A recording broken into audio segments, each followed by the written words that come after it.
ഞാൻ എൻ്റെ മക്കളോട് പറഞ്ഞിട്ടുണ്ട്, ചികിത്സയ്ക്ക് ശേഷം ആരോഗ്യത്തോടെ എഴുന്നേറ്റ് നടക്കില്ല എന്നുണ്ടെങ്കിൽ ചികിത്സിക്കരുത്. വേദന സംഹാരികൾ മാത്രം നൽകുക.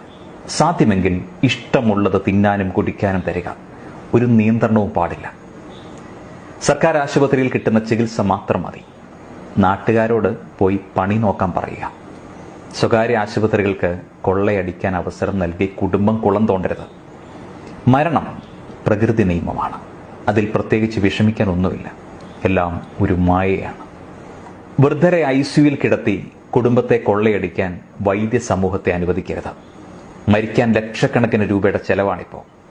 വാർദ്ധക്യം കൊണ്ട് ജീർണിച്ച ശരീരം ജീവിതം മതി എന്ന അടയാളം കാട്ടുമ്പോഴും വിടിയല. ആഹാരം അടിച്ചു കലക്കി മൂക്കിൻ കുഴലുകൾ ഇറക്കി ഉള്ളിലേക്ക് അങ്ങ് ചെലുത്തും. ശ്വാസം വിടാൻ വയ്യാതെ തൊണ്ടയിലൂടെ ധാരമിട്ട് അതിലൂടെ കുഴലിറക്കി ശ്വാസം നിലനിർത്തും. സർവവും സൂചികൾ, കുഴലുകൾ, മരുന്നുകൾ ഇങ്ങനെ കയറ്റിക്കൊണ്ടിരിക്കും. മൂക്കിൽ കുഴലിട്ട് പോഷകാഹാരങ്ങൾ കുത്തിവെച്ചാലും കുറച്ച് നാൾ കൂടി മാത്രമേ ജീവന്റെ തുടിപ്പ് നിലനിൽക്കുകയുള്ളൂ. കഠിന രോഗബാധിതനായി മരണത്തെ നേരിൽ കാണുന്നതുവരെ അവസാന നിമിഷം നീട്ടിവെക്കാനായിട്ട് ICUവും വലിയ വെന്റിലേറ്ററും പ്രവേശിപ്പിച്ച് കഷ്ടപ്പെടുത്തേണ്ടതുണ്ടോ? രക്ഷയില്ലെന്ന് കണ്ടാൽ സമാധാനമായി പോകാൻ അനുവദിക്കുകയല്ലേ വേണ്ടത്.